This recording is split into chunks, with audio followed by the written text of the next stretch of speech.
Okay, hello everyone. Today is Wednesday, March the 1st. Look, do you all know anything? When does the time change this year, or did it was last year the last year that it changed? I do believe it's changing this year. I haven't So heard it that, does change this but year. it's not Okay. yet. But Okay. does that happen this weekend or next weekend?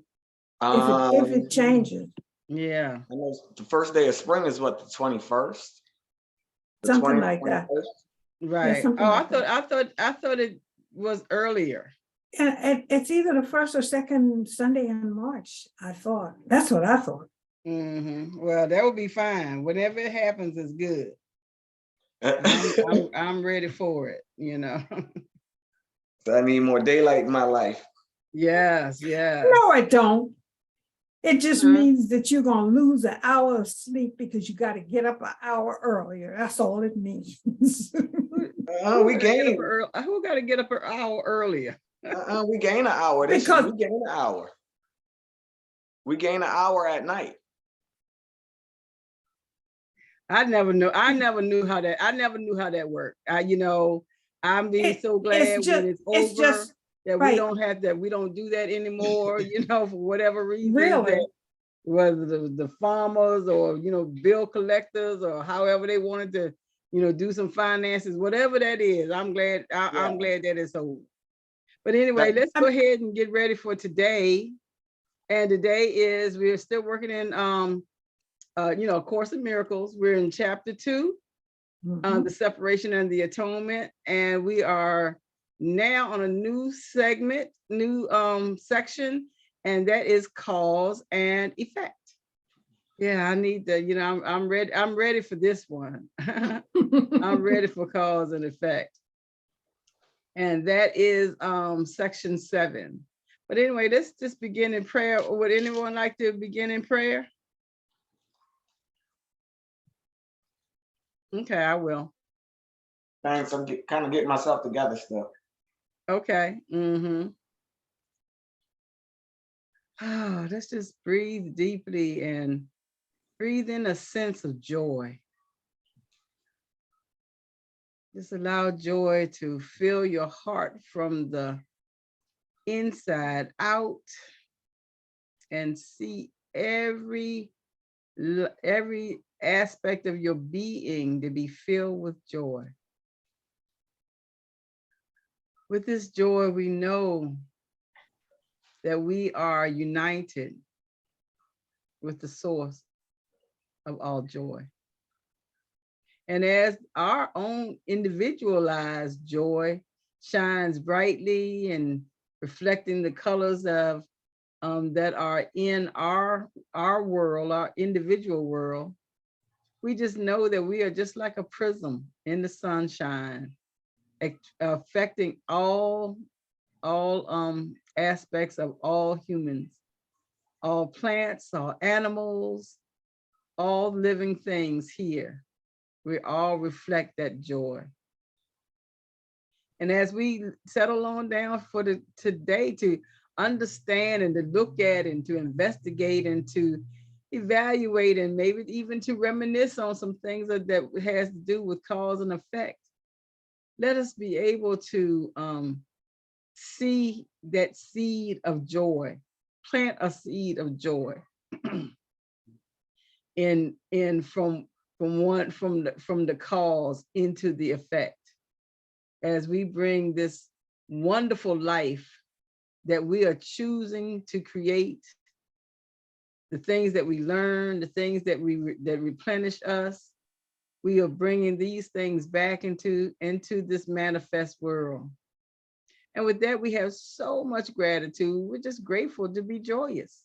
And we're grateful to wake up with joy, grateful to meet one another with joy, grateful to sit quietly in joy.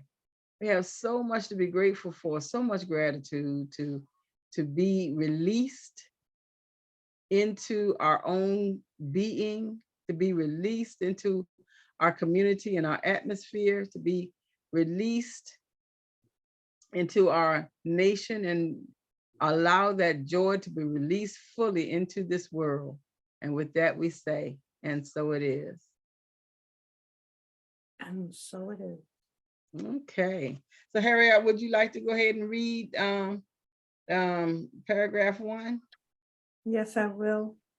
And I just love that you kind of emphasize joy in that prayer, because it is so well appropriate when you look at the words of what we're going to be discussing today.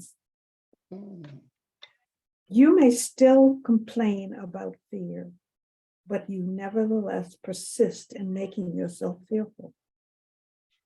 I have already indicated that you cannot ask me to release you from fear. I know it does not exist, but you do not. If I intervene between your thoughts and their results, I would be tampering with a basic law of cause and effect, the most fundamental law there is. I would hardly help you if I depreciated the power of your own thinking. This would be in direct opposition to the purpose of this course. It is much more helpful to remind you that you do not guard your thoughts carefully enough. You may feel that at this point, it would take a miracle to enable you to do this, which is perfectly true. You are not used to miracle-minded thinking, but you can be trained to think that way. All miracle workers need that kind of training.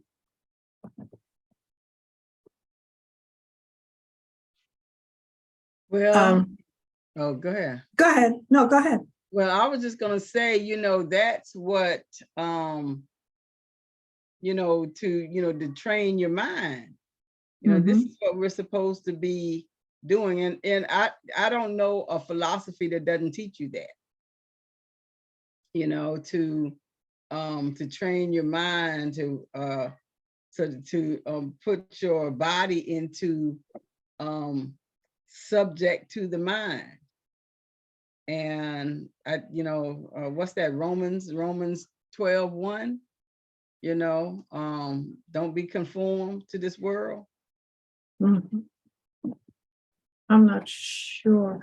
Yeah, I got my Bible somewhere. I used to know it by heart, but 1 and 2, but that's how but do that through the renewing of your mind. But anyway, you want to go ahead and give us some thoughts line by line? Me, yeah. Well, to begin with, before we just deep dive into what's going on here, like I said, cause and effect. You may still complain about fear, but you nevertheless persist in making yourself fearful. And we do it, whether we do it consciously or unconsciously, all the time. And I think it's important we stop and think about what we say before we say it. Analyze our thoughts. Is this a good thought? Is this going to do me good? Or am I harming myself in thinking, this particular thought?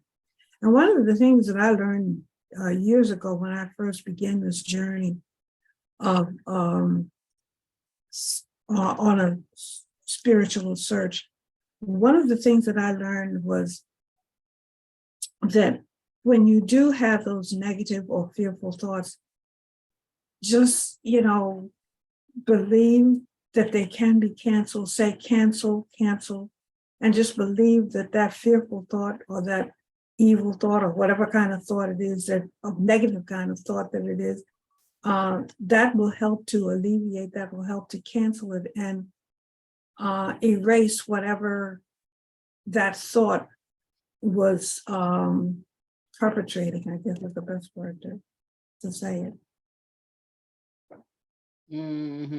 Yeah. I agree with you there because because this is right here, said you may still complain about fear, but you nevertheless persist in making yourself fearful. So the more we're complaining about fear, the more we plant seeds of fear, the more, you know, it manifests itself as fear, you know. So and that's just the thing, you know, is, you know, to evaluate and know the difference between what's fear, what's actual caution, what is you know, is it a traumatic memory that is brought up so that we can investigate it, look into it, and remove it from whatever it is, you know. So you know, we don't always have to you know, be involved with fear. We can find, you know, we really can get down to it and find out that what is this thing that's making me fearful. You about to say something, Andre? Yeah, I just wanted to conclude. I mean, it's almost basic teaching of, like, you know that there is nothing in the dark, because that is the dark that you've created. It's surrounding your surroundings. You know, those are your toys, or those are your clothes, or, you know, they're grown people who are afraid of the dark, you know. So I mean, but and it's always a kind of a caution. As you get older, it becomes a caution, but it becomes a caution because you may trip and fall in the dark. There is certain things that are in the dark that, you know, don't mean to hurt you but can hurt you. Versus when you're a child, you look at it from a point of view of, there's something in there. So there is a caution in that point of view. So I think this is telling us, like, yeah, there's a caution that we all should have for everything, but to fear this caution, it can become a habit of you fearing everything. And so it's a difference, like you were saying, that difference between fear and caution. You want to read number 2? Andre? Yeah, because I actually wrote number 2 down. I didn't get the whole thing down, but I will switch over. Can you see it? Okay. I also have it written down. Excuse me. Now I'm trying to read it off of this. I have already eradicated that. So you cannot ask me to release you from fear. Yeah. Which is, read the next one along with it, because I think the two could kind of go together. Yeah, just kind of go together. I know it. Yeah, I know it doesn't exist, but you do not.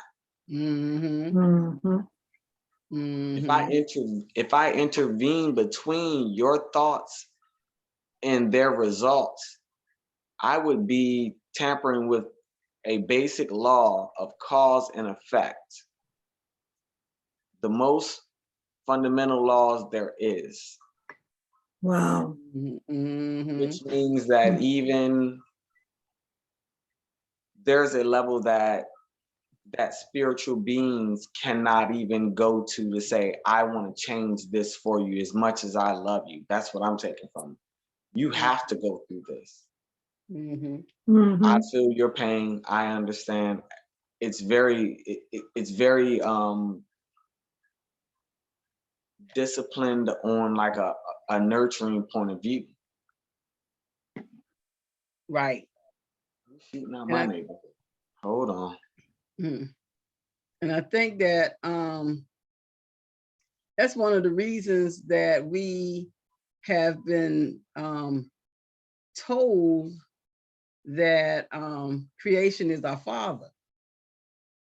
Because sometimes as an adult, we just have to sit back and watch our children you know, wade through their mistake, work through it, and we have to stand back, and we can't always be there to hold their hand. You know, we have to let them work through it on their own, you know, and we really have to let them work through it on their own. Right. You know, because we can't continue to, you know, to impress our fear onto them. You know, they might be cleaning up the room in a way that I would not clean it up. I see that this is going to take another 3 hours, or this is going to leave something behind, you know, but I still have to give them I guess the responsibility to The know how cause to and do it. effect. Yeah, to know how to do it on their own. Exactly. The way that's going to fix and satisfy and work for them. Exactly. And Yeah. you know, the interesting thing about that is when if just to take cleaning up their room, for example, they're going to get into a situation where they're cleaning up and putting things away and all, and I still do it sometimes. I call myself cleaning up, and something will catch my attention and take me away from what the task that I'm supposed to be performing for a little bit, and it's going to take me a little bit longer. But as a child, when you're going through this, and then all of a sudden outside you hear your neighbors or the kids in the neighborhood laughing and having fun, and you want to get out there, but you know that mom ain't gonna let you go out there until you finish cleaning up that room. Right. So you have to find a way to get the job done quicker so that you can get out there and be with your friends and play with your friends. So yeah, I mean, and of course I was always looking for a quick way out of something or a way to get something done faster or whatever.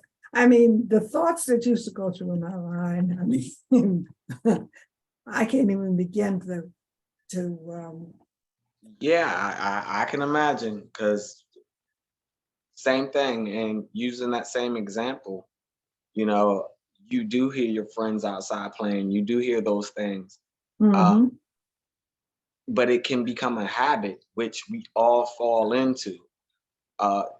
I'll give you my personal example is, yes, you will clean the room. You will pick up everything in the room. There will not be no toys.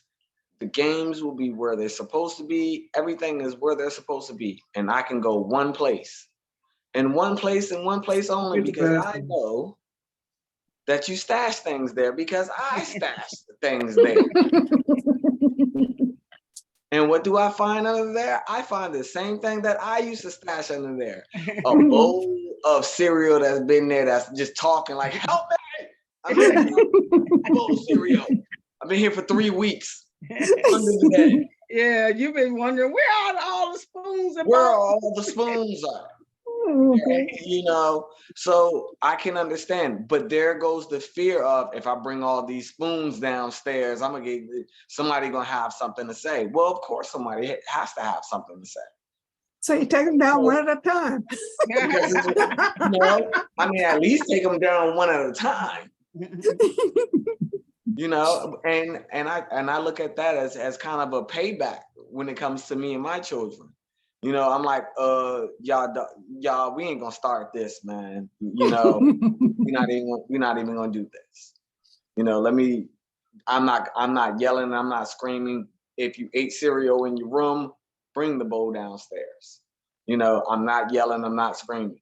So difference on how I have to handle that. Excuse me. Difference on how I have to handle that, because I have been there. Right.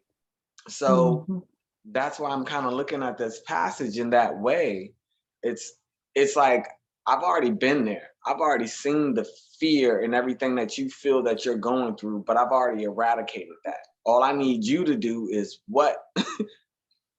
Right. You need to Clean do. your room. Right. Clean your room. nothing is going anywhere, but that's the hardest thing to tell an individual, let alone a child or an adult, what to do. Or Yeah, how. yeah. I think I think that that's the thing that we rebel against, is being told what to do. Going back to Adam and Eve, don't eat from this tree. Don't eat from this tree, but you can eat from that tree. Well, how come, what's wrong with this tree? Why are you telling me no?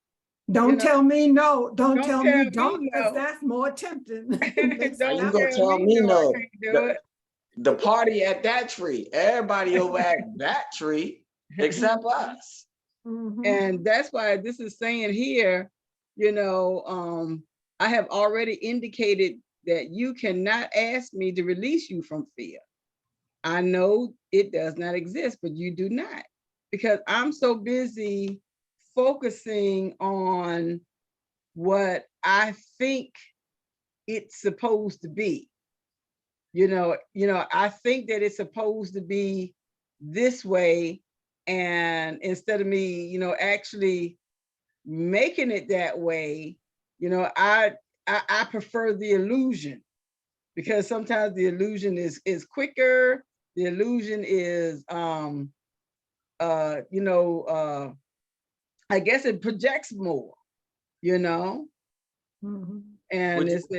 Would you call it either a comfort net or a habit to, especially if it's something that, let's say it's a situation where you're worried, which most of the time where fear is. Most of the time people think fear is you're in danger, but most of the time people are wary of being in trouble more than they are in trouble. That's where your fear comes. Yeah, because and one of the, and I say this all the time, but my thing with fear is that acronym, future events appearing real. So I'm projecting this thing, thinking that I'm going to be fearful of it because I was fearful of it one time before. So if I was afraid of it then, I'm going to be afraid of it. I'm going to be afraid of it again because I really haven't changed. I'm seeing it the same way. Yeah, or I'm in that same position, where these situations happen to me. Right. Yeah. And well, you know what they say, if you keep doing the same thing all the time and expecting a different result. That's insanity. That's insanity. That's crazy. Yes, it is. So yeah. Let's see. 4 says, if I intervene between your thoughts and their results, I would be tampering with the basic law of cause and effect, the most fundamental law that there is. And yes, because I might want to kick and scream because now I have to accept accountability, accept responsibility, accept unification, that I'm opening up to a new awareness, and I might need to make a new habit, all of these things that are the basic laws, but I want you to intervene. I don't want to feel this pain. Wouldn't you say that is the, as well, which we all have, that which is the child in us, that we always want, we will always want nurture, because because love is that love of nurture, so you always look for that point of view. Yeah, and I think so. Is that right or wrong? Well, I think that you about to say something, Harriet? No, I was just going to say, I think the biggest problem, is that as we get older, when we become adults, too often adults will forget that they were once children too. But if you will put yourself in that child's place, Mhm. I think we can be a little bit more empathetic and at the same time, remember what we had to go through, what we had to do when we were younger, Mhm. and remember the experiences that we had and how we felt about that particular experience or event or whatever the case may be. If we will just, think back to when we were that age and how we viewed things, of course, I realize that as time progresses and things progress as far as what's available to us, what's being made easier to accomplish and all like that is Mhm. makes it easier for, say, today's generation to do something a little bit quicker, a little bit easier. It comes a little bit easier to them because of the thing that they have available to them to accomplish whatever the task might be. But at the same time, the basic, there are certain basics that are going to be there no matter what. Mhm. Yeah. And I think it's important that we just try and remember, how did we feel when we were that age, and put yourself in that child's place. Put Mhm. your child in that child's place. But Yeah. I mean, and that's what I mean. As far as our youth, as far as adults, we still yearn for that feeling. So what do we do when we have adults that yearn for that feeling? Do we direct them, or do we direct them as this last passage that we just read?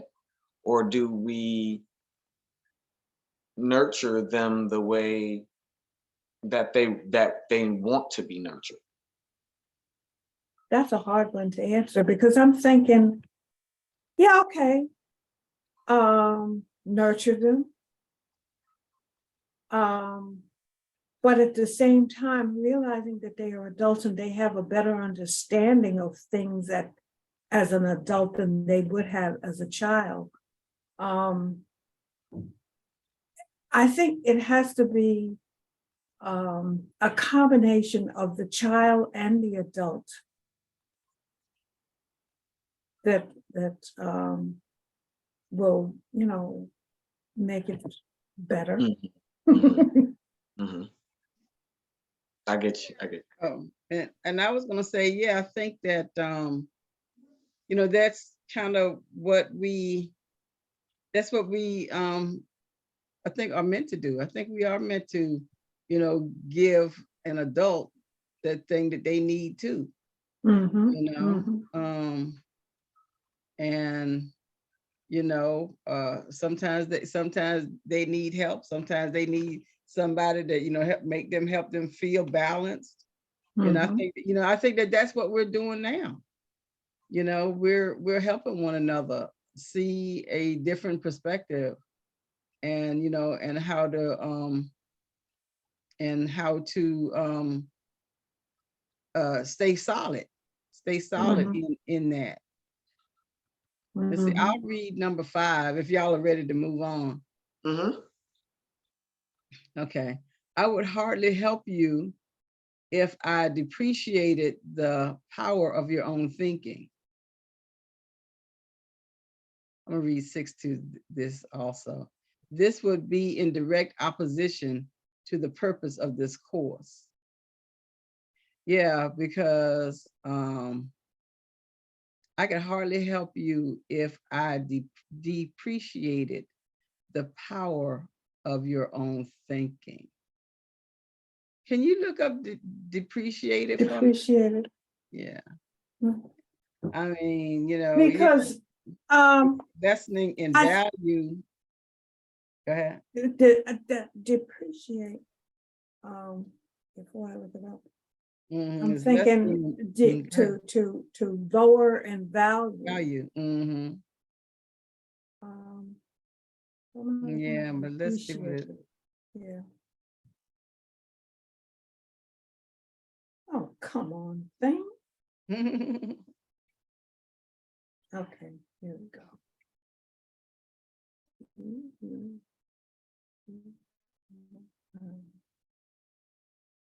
PRE.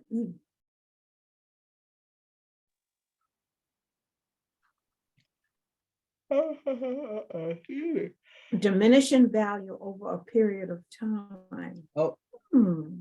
oh, over a period of time. Yeah. Oh.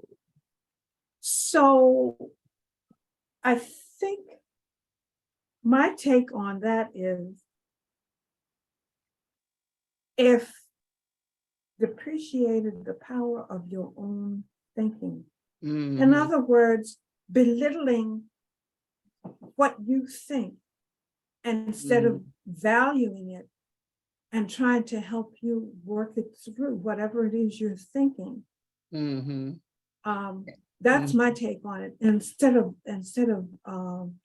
depreciate, help you to work through whatever your thoughts are, so that they can become more valuable as opposed to becoming less valuable. And to me, that happens way too often. Somebody will say something and somebody will come along and discredit or depreciate whatever it is you're thinking about, or whatever your viewpoint is on something, rather than trying to understand, well, why do you think that way? Because I think, to me, that's more important, to understand why a person thinks that way. What in their past experiences has led them to that particular conclusion, or that particular way of thinking. Because we are each one of us entitled to our way of thinking until we have been shown that the way we think could cause us a problem or harm, or is an error.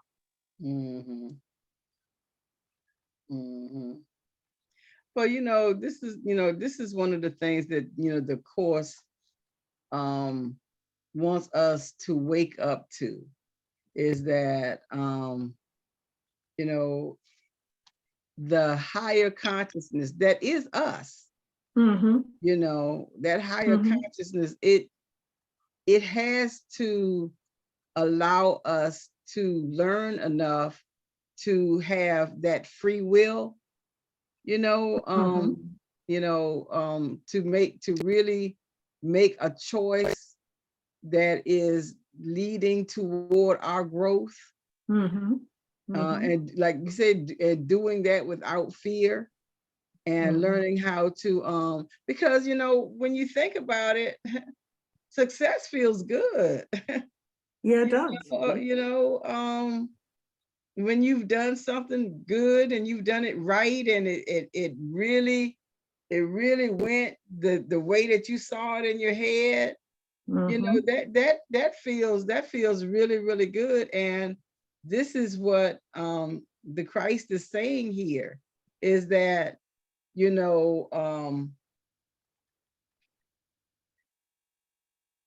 it has to step back. That higher consciousness has to step back until my awareness reaches that level. So and probably a good thing too, but sometimes I do want you to just, step on in and and do it for me. Right? Yeah. Exactly. And if you see me I think we're aware of it. We all understand it. Like, yo, I mean, and we feel that frustration, not only the frustration of a physical frustration, we feel it as a spiritual frustration. Like, okay, where you at, bruh? Somebody, and we catch ourselves. But it's so hard for us to miss those that whisper, because it is a whisper. Right. We get what we asked for. We may not like it the way that we got it, You know, we usually come up with our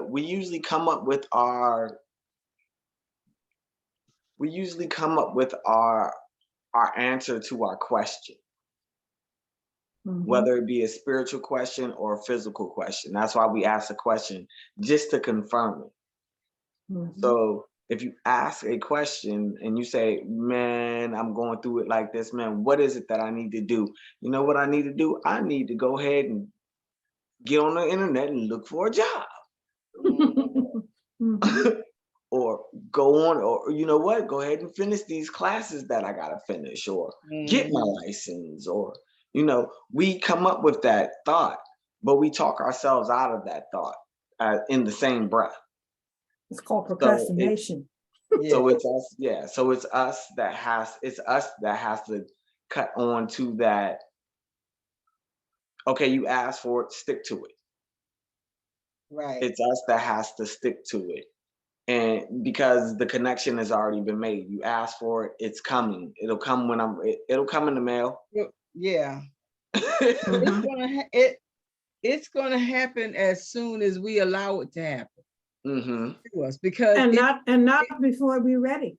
But yeah, I mean, this is what this is saying to us. The second line is that if I intervene between your thoughts and their results, I would be tampering with the basic law of cause and effect, because that's a thing that will continue us to stay in fear. Right.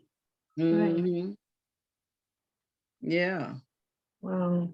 And this is the sentence 6, just read that again. This would be in direct opposition to the purpose of this course. And this is what this course is all about. It's about us melding our mind and action into alignment with that of spirit, because that is the miracle. The miracle is a change of perception. So that is really and when we allow ourselves to finally get to this point to really live without fear, now we are our thoughts cannot be depreciated. Yeah,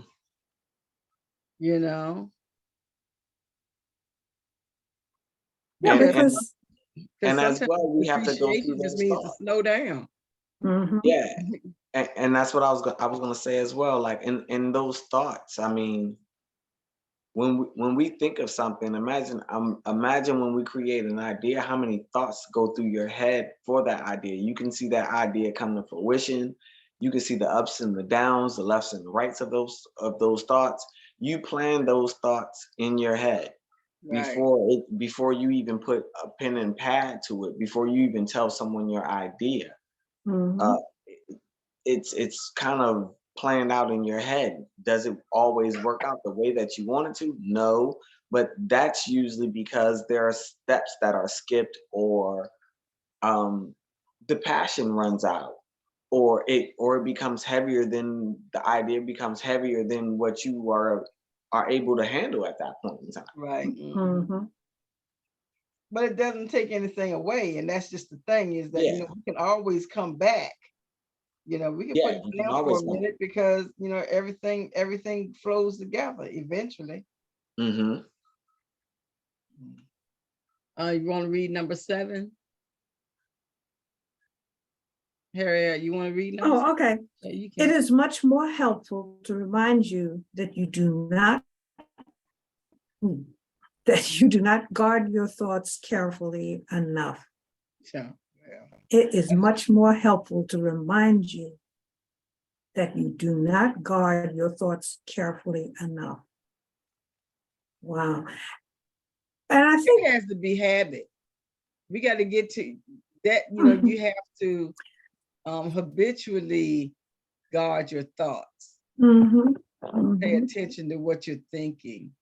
And I go back to what I said earlier about, when you do have thoughts that are dark or negative or whatever you want to call them, find a way of dismissing them, canceling them out, or whatever you want to call it.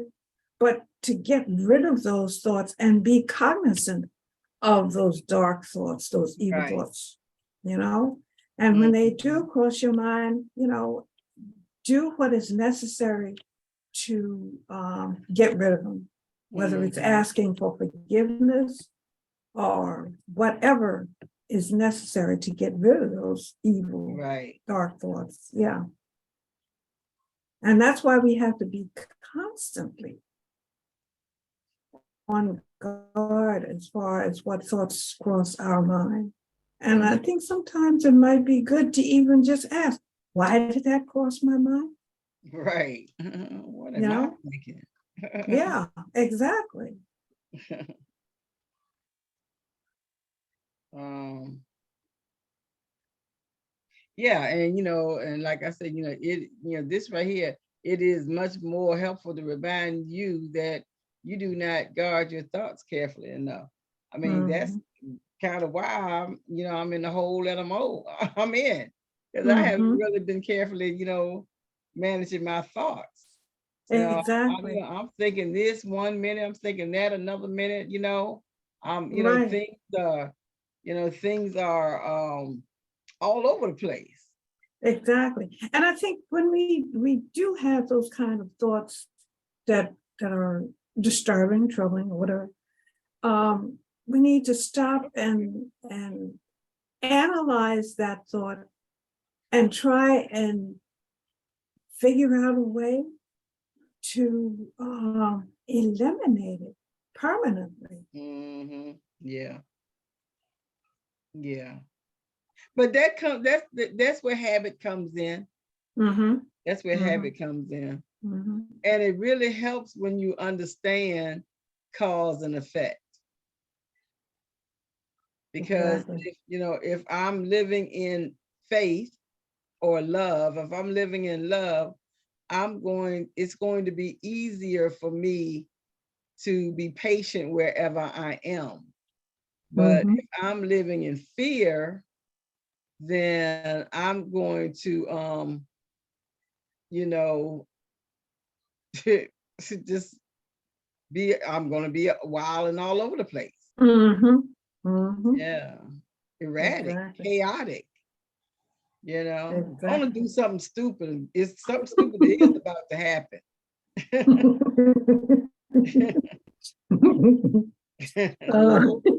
Also take it as it is an easy distraction to tell us that we are not guarding ourselves for easy distractions that come in that take our mind off of Yeah. of where we of what we're thinking personally for ourselves. It's so much easier to worry about what's going on in the world than to worry about what's going on with ourselves. We can come up with the common cure for anybody in the whole world, but we can't figure out how to tie our shoes. Personally, we can tell everybody about everything else, but we can't tell ourselves the same thing. So it's kind of being mindful of that, to remind yourself that, me, everyone has these insecurities and these flaws that we want to work on, and that we see them, and we see ourselves in a better light than we could ever see ourselves. Now, it just determines, are we seeing ourselves in the world that we want to be in, the world of the world, or it's our world, how we personally see ourselves.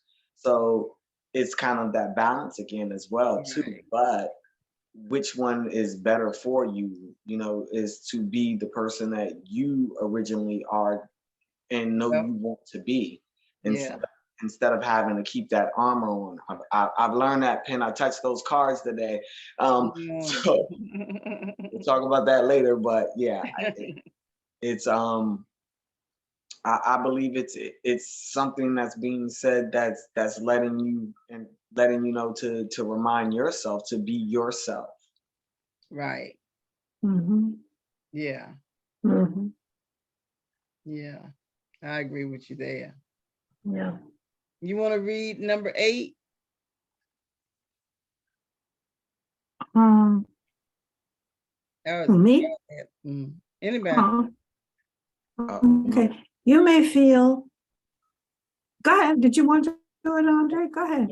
go ahead, you got it. Okay. You may feel that at this point, it would take a miracle to enable you to do this, which is perfectly true. It is much more helpful to remind you that you do not guard your thoughts carefully enough. You may feel that at this point, it would take a miracle to enable you to do this, which is perfectly true.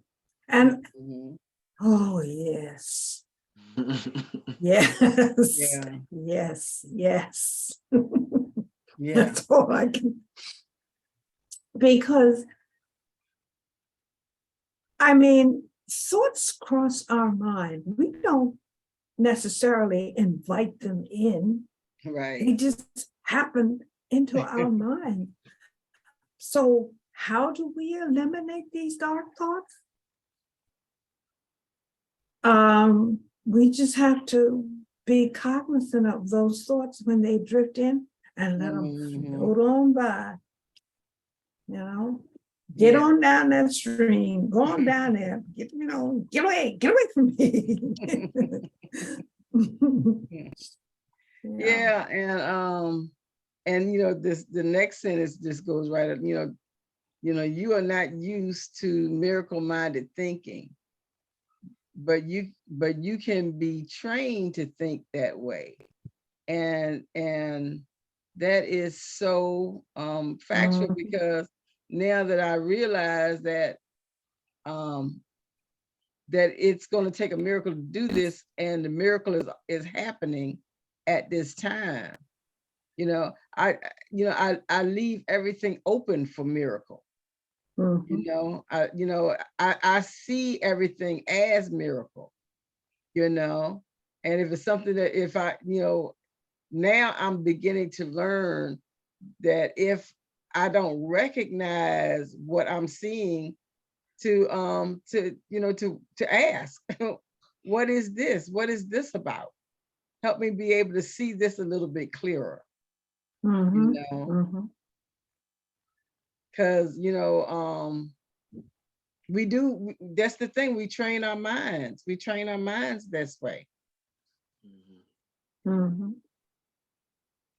that, that random thought that's coming in, I will be able to, allow,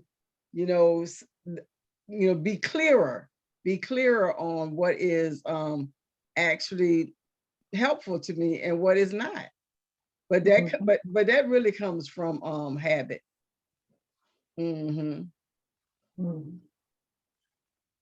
Exactly. Yeah. And the more we discuss this and go through this and dissect it, the more I am beginning to really feel and understand and appreciate the little book that brought me to the Course in Miracles. Love is letting go of fear. And when you feel that love, fear just takes wings and fly. Right, yeah. Yeah, I think because you know what you're looking at. And it says all miracle workers need that kind of training. And that is so true. That's and this is something that we have to really pay attention to. And I guess, when you hear something like that, it is valuable to do the workbook. you know, because you are putting yourself into training. Or Exactly. training your thoughts. Because you have to do so many things so many times a day, you know, for so many minutes at first, you know. Right. Yeah. And you know, the thing about it is between the workbook and the 50 principles, and I need to get back into paying more attention to, you know, the miracles and those workbook lessons. And especially the 50 principles. Hi, Waizian.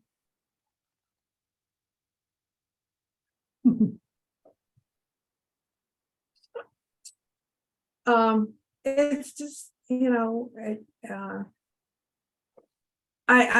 you know, the principles, the teacher's manual, and even that other supplement where they talk about the psychology and prayers and faith. I forget now what it, the practice of psychotherapy, I think is the title of that last section, but it talks about psychotherapy and prayer. But all of that is just helping us to work through and become more perfect than we already are. And I don't mean that we need to compare ourselves to anybody else but ourselves. Am I a better person today than I was yesterday? Yes. You know, that's the important thing, to compare ourselves to ourselves and not to anybody else at all, and to become a more perfect me. Just a quick question, because I had to step out real quick and I was listening, but I was kind of in the other room. Are we where we're speaking of you may feel at this point it would take a miracle to enable you to do this? Which is perfectly true. Are we there? We're getting there. Okay. Am I a little ahead? Okay. I'm just trying to figure out where we left off. Yeah, no, that's where we are. We kind of read over from where is this? Yeah, from 8 till really we're talking about these whole last 4 sentences. Okay. Or last 2 sentences, yeah. I'm sorry, Andre. I thought you were asking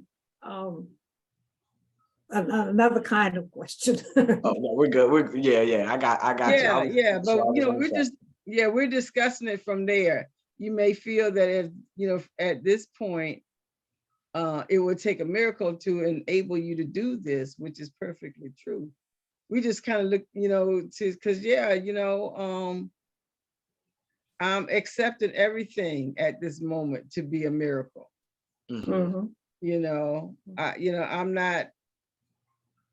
I'm able to, you know, to see, okay, if this is happening to me, that this is part of the lesson. What am I learning from here? You know, can I switch and turn? You know, what is this trying to teach and tell me? You know, I'm really starting to pay attention to that now. Where was this? What was the next one? You are not used to miracle-minded thinking. And see, you know, that's when we were talking about habit. You got to, you know, when you're thinking about miracle-mindedness all the time, that, you know, that's the thing that reshapes and remolds your perception. You know, I'm really seeing, you know, the miracle everywhere I go. And the miracle is going to take me to wherever you are, because you're all a part of the lesson and we're all a part of the same miracle.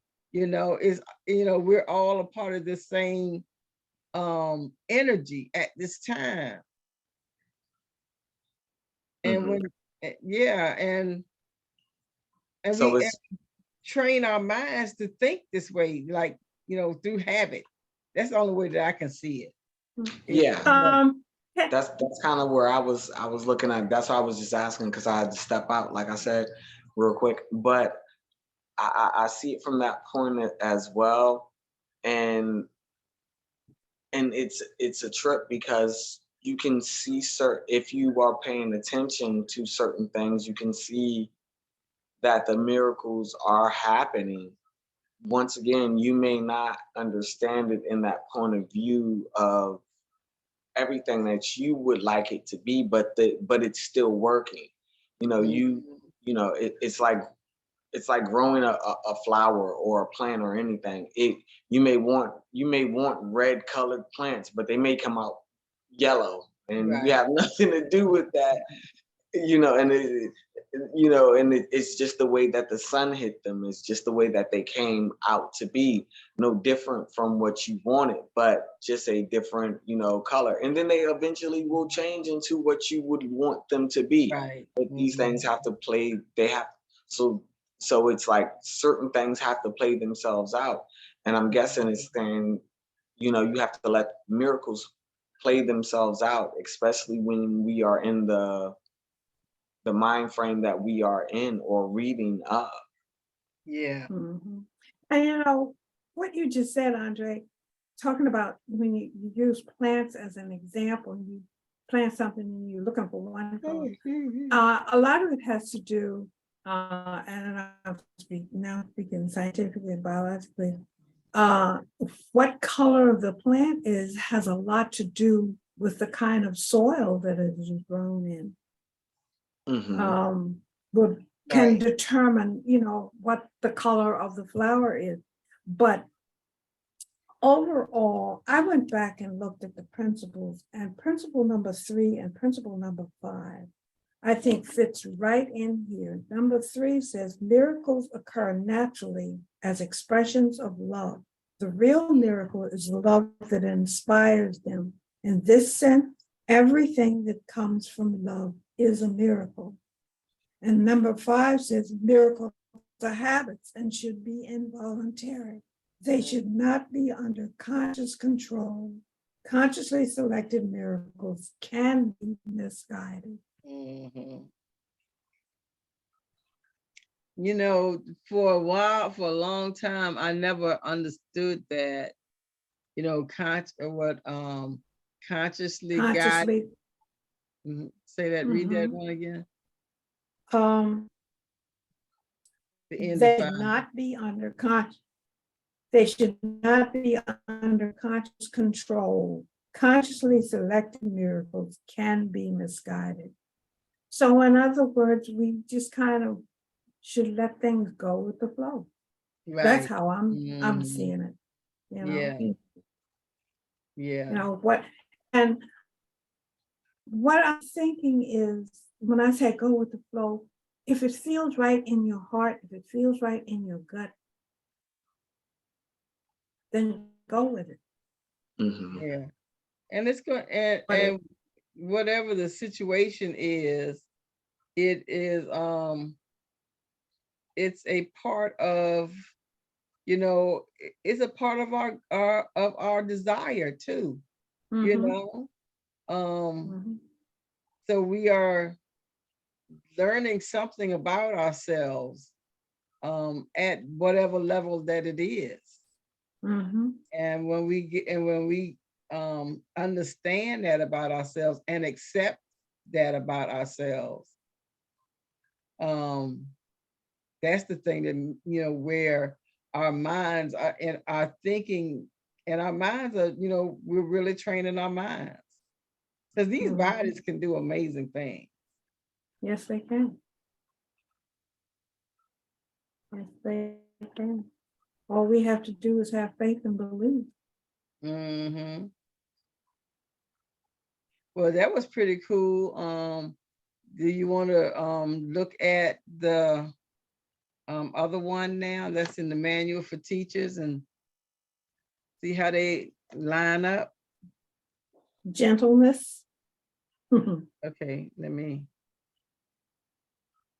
find it. I think it was something down there.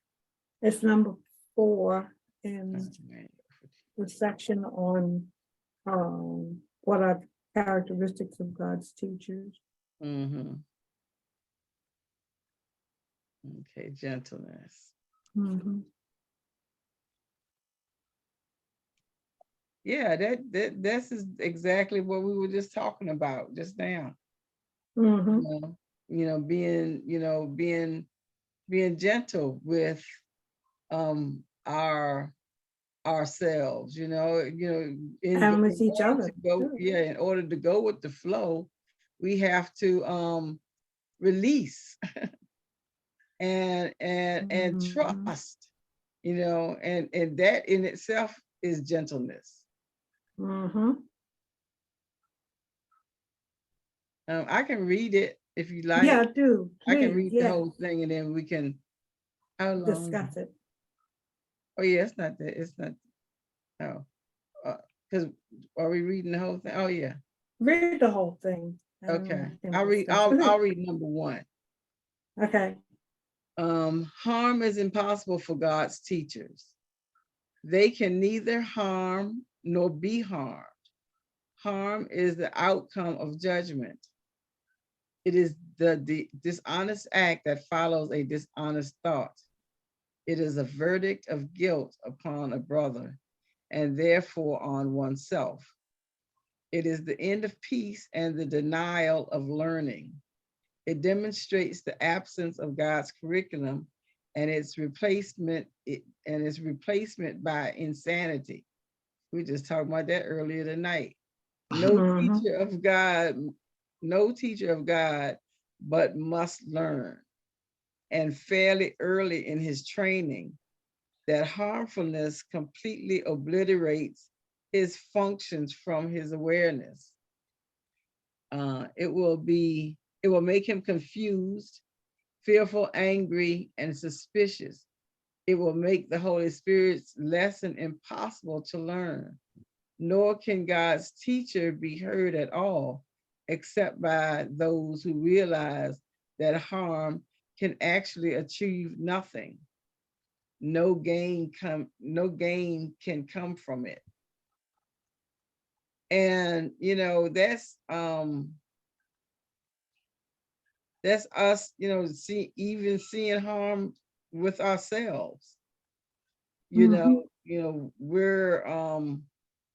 We think in harm and in judgment. And then, but that's what the whole thing was saying in the last chapter, is that when you in chapter 2, is that you want to plant seeds that are that that will give the effect that you want. If this is the cause, then this is going to be the effect. And that this is saying, do have that patience in between, that so not to harm. Mhm. Just be ready for the outcome.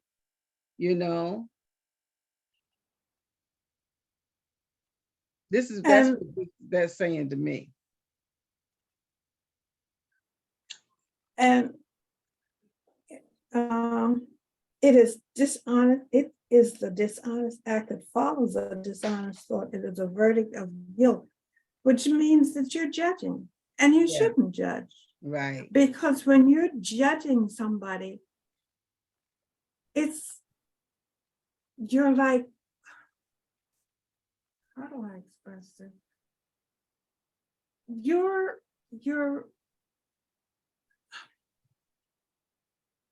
not giving them the credit, for lack of a better word.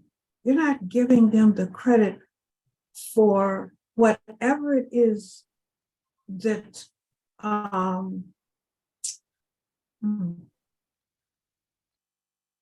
Well, I know when you judge somebody else, you're really judging yourself you're for that doing same yourself. thing. Exactly. And I think too often we tend to forget that. Yeah. Or we because, don't know it at all. Mhm, right, yeah, Yeah. mhm. yeah, And thank you. then again, and then again, it all depends on the type of situation that you find yourself in. Mhm. And harm is never a situation you should find yourself in, you Right. know. Yeah. Exactly. And Yeah. that's where I'm seeing it from, because you know that next line after Miss Harriet read, it is the end of peace in the denial of learning. Right. Yeah. That means Mhm. when you speak to someone and they feel harmed, they're not going to hear you anyways. Right. Yeah. Mhm. Exactly. Even if you're coming with the message, Right. you know, you can be screaming to the top of your lungs, stop, the road is going out. You don't talk to me like that. Right. Mhm. Mhm. I'm trying to save your life. The road is gonna end. We're gonna fall into the ocean. You know. So yeah, it also depends on the situation and how you were speaking in the situation. And that's a very mindful way Right. to Exactly. always be. Is it always like that? Of course not. We know bodily harm when we see it. Mhm. Right. Mhm. We know emotional harm when it hits us. Right. Yes, we do. It's about learning of it's a task of learning how to deal with it, because you can avoid a lot of the times, you can avoid bodily harm. Emotional harm, you never see it coming. That's true. You know, Because you never really see it coming. And it can be a right or a wrong on anyone or any individual, or upon yourself to any individual. So it's just about um making sure that when you do speak, you're speaking with great intentions, and mhm. Yeah. be cautious, because harm is Right. there. You know, Right. you have Mhm. made a judgment. You have made a judgment where you have to speak in a certain way. It just kind of reminds me of speaking in a way of once again of a discipline. Mhm. And so you have to be mindful of that, because you've already made that judgment, or you feel that that judgment has been made upon you. Mhm. Right. Mhm. So it's kind of that flip of that coin on how I see it. Mhm. Yeah. Yeah. And they say that harmfulness completely obliterates his function from his awareness. You know, no teacher of God, but must learn, and fairly early in his training, that harmfulness completely obliterates his function from his awareness. His function from his awareness. I don't know what that's saying, y'all. Harmfulness completely obliterates his function from his. Oh, And I think that's an abuse of power. if you're, Oh, uh-huh. You yeah, know, yeah. Mm-hmm. abuse of power. Right. Yeah. If you are in that position where you are a teacher and you lose it, and it can happen, but if you're not, but if you lose it and you cannot control yourself, then that means you put yourself in a personal situation with someone that you're supposed to be teaching, which is not where you're supposed to be at that point in time. Mm-hmm. It's not supposed to be personal. Exactly. Yeah. Mm-hmm. Because the next line says, it will make him confused, fearful, Confused, angry, and fearful. suspicious. Exactly.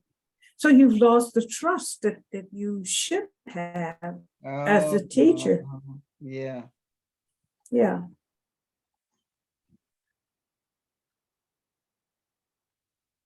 And it will make the Holy Spirit's lessons impossible to learn.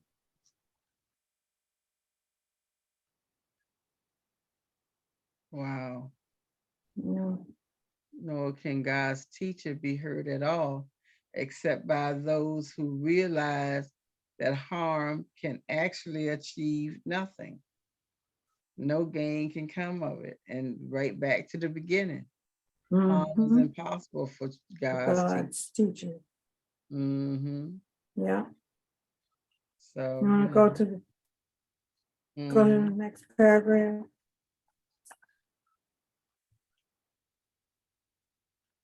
You want to read that one? Okay.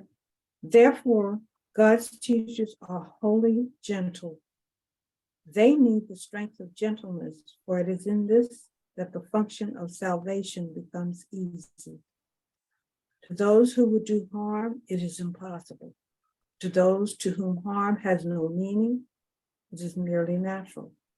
What choice but this has meaning to the saint? Who chooses hell when he perceives a way to heaven? And who would choose the weakness that must come from harm in place of the unfailing, all-encompassing, and limitless strength of gentleness? The might of God's teachers lies in their gentleness, for they have understood their evil thoughts come neither from God's Son nor his Creator. Thus did they join their thoughts with him who is their sword, and so their will, which always was his own, is free to be itself. Mm-hmm. Wow. And that whole paragraph there, to kind of sum it up, it just is it's an answer to the problems, the errors, and all that were brought up in that first paragraph. In other words, no matter what the situation, if you do it in love, with gentleness, it will you'll come through to that individual who might seem to not understand. If you do it in a kind, if whatever it is you're trying to get across, whatever it is you're trying to teach, if it comes across in a loving and gentle way, they might not accept it, but they will at least listen and hear what you have to say. It might take a day, an hour, a day, a week, maybe even a month before the reality or the realization of what you were trying to say to them kind of opens their eyes, so to speak, opens their heart and their mind to what it is you're trying to teach them, and to get you on that path of letting go of the fears and dark thoughts that you might have.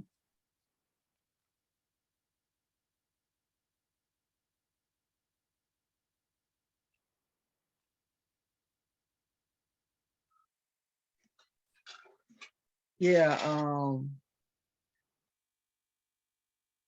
And this whole thing, reminds me, this is how we have to be to ourselves.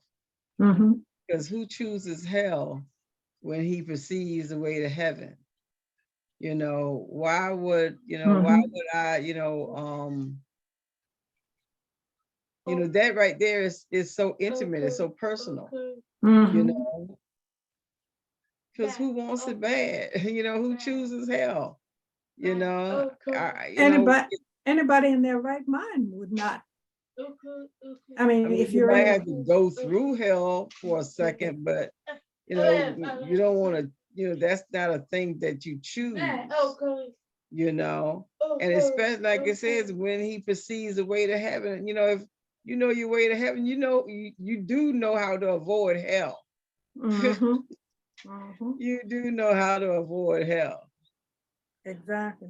And if you don't know and you're dead down that path, you learn quickly that, hey, You do. this ain't You what I learn, want. this is hell. That's right. This ain't what I want. I gotta get out of here. This is That's hell. right. Good job.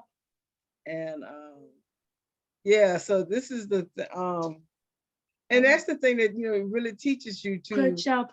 Okay, yeah, good job. And And then this is the thing that really shows you how to be Good at job, peace Manuel. with yourself all the time, Mhm. because then that heals and cleanses my vibrations. I'm gonna have the same that to give back out, because if Mhm. that's how I feel about myself, I am gonna feel like that about somebody else.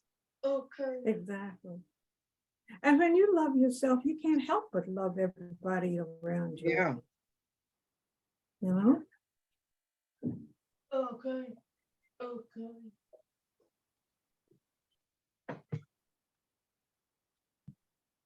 Excuse me. Was that it? Yeah. Yeah, that's it. Oh, okay. Okay. Oh, well, we finished early tonight. Yeah. Yeah, that's different. Really? Okay. Yeah. But I do, so I guess, we just have a little bit more Good job. time Manuel. just to, And then mention, where we are in our life. And Good job. Manuel. Good for job. me, so this kind of be what like a round Good table. job. And then That this is the thing that I see that is working for me. Because okay. I see where I am through what we just read today. Okay. I see that I'm at this place now where I am gentle with myself. Okay. I am going more with the flow. I am Mhm. paying better attention to where I am, So Yeah. I think that, today's session really was, all about me.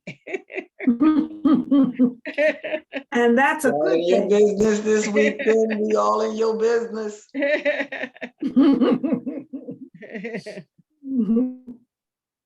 Yeah, because Yeah. look right here, it said right here, it demonstrates the absence of God's curriculum and its replacement by insanity. Yeah, there has been some times in my life I have looked at myself and said, that was really, really crazy. Why Or did you stupid. do Or this? dumb. Because this was really insane. This is some insanity here. Yeah. I think we've all been there, done that. Excuse me. Yeah. We've all been there and done that. And then when we look back, how could I be so stupid? I hope I learned that lesson. Really? I don't want to do this And again. if you didn't learn it, you deserve what you get the next time you do the same dumb, stupid thing. Most of the time, when it comes back, when you continue or insist on doing something dumb and stupid, each time the result or the consequence is worse than it was the time before. Yeah. Yeah. But that's the thing about insanity. Mm-hmm. You don't know that you are in it. Right. You really don't know that you are in it until you hit a certain mark. And then once you hit that mark, you kind of can look at it and you can kind of say, okay, I'm gonna get back on this wheel or get off this wheel. Because one thing about it is it will go over. If you are a sane person, not talking about everybody in the world. Some people need some help, That's right. but Right. If you are a sane person and you find yourself in a situation where you're doing the same thing over and over again, whether that's be, you know, um, wanting to change your life for a better situation as far as getting into a Bible or a religion, or you're getting older and you want to take care of your kids more, or you don't want to you don't want to live a street life anymore, you don't and you're looking for a balance for those things. It's always that way that you have to use that. You have to use that. Yeah. And it's up to you to get off of that hamster wheel and decide to say, okay, this is too much. Because a lot of times when we're in a lot of situations, we see the ending before we get to it. We just choose to ride the ride out. We see that, okay, I think we were talking about red flags a couple days ago, Pen, if not today as well. you know um, we see red flags, and we know when certain things are going too fast in our lives, and it's either up to us to get off of that ride or continue on that ride. And there is no such thing of that you cannot get off of it. It may hurt, but no, but nobody said that it won't gonna hurt. There's nothing that said that, hey man, you chose that ride, you go get off that ride, and it's going too fast. That's gonna hurt. You Right. know, you're gonna feel something to get off of it, and whether it be a relationship with whatever we have in life. It's a miss. It's gonna be a tug of the heart. It's gonna pull on you, whether it be something that you need to discipline yourself on, or someone needs to discipline themselves on. And but the absence of the energy is, yes, definitely gonna play an effect on your psyche. So it's you kind of have to, once again, balance yourself and know what you can accept and what you cannot accept, and making sure that you are.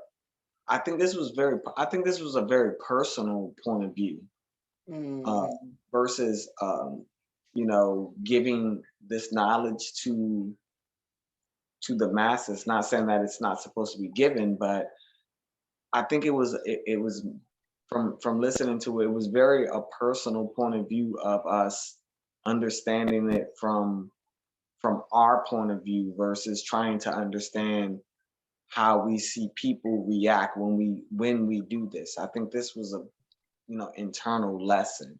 So Right. I think I kind of caught it from that Yeah. point of view, and what I've been doing today is it's been a trip. So Well, it, this one is really talking about, training. mhm, No teacher of Yeah. God must learn. And fairly early in his training, that whole last that whole part of cause and effect was all about training your mind. mhm, Exactly. Yeah. So Yeah. we and when we are And becoming aware of that is when it's happening. exactly. And I mean, this all fits in so beautifully because in training our mind, we need to be gentle about it. We can't be Yeah. harsh. Because if Right. we're harsh, then whatever lesson it is that we're supposed to learn, we're not going to learn. yeah, Right. we're gonna see fear, and Yeah. then we're gonna jump off that ride, and we're gonna hurt ourselves. Exactly. You got it. You Yeah. got it. Yeah. Yeah. Well, it's 6:27 now. So Wow. anybody want to do the round table? I thought we just did. Okay. Kinda, Yeah, we yeah. always did kind of just do it. Yeah. Okay. Well, tomorrow we have uh Reverend Introduction. going to be doing introduction to Gnosis Yeah. from 7 to 8:30.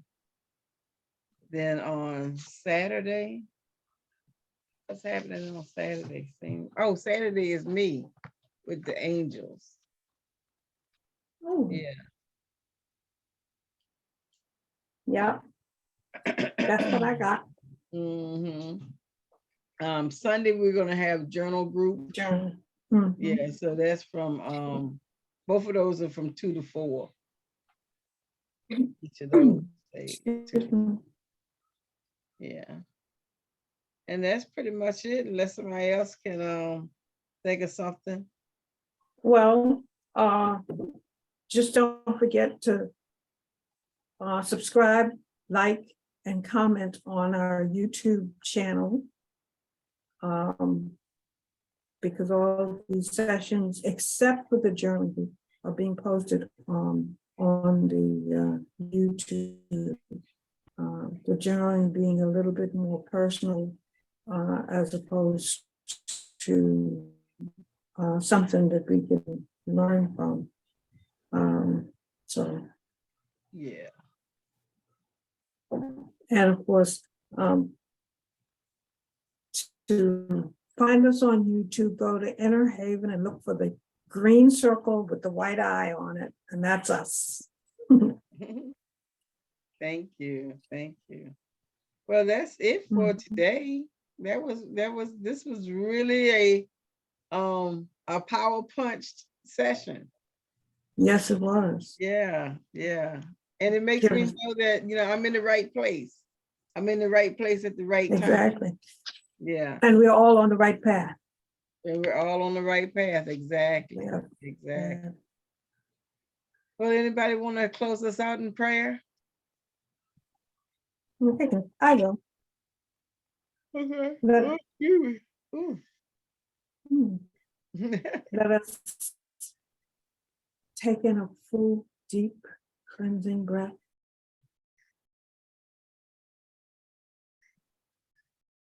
Cleansing our bodies, our minds, and our spirits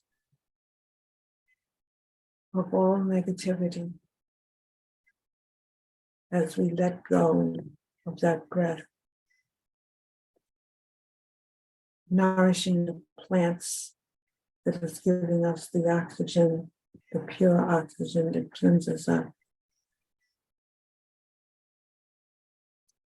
And let us be grateful for this time that we spend together, learning, experiencing, and coming to understand the things that we need in order to be better, be our best selves in all ways. And as we grow and learn from the things that we discuss, that we read and experience in these sessions, will help us to make a better community, a better home, a better community, a better nation, and a better world in the universe.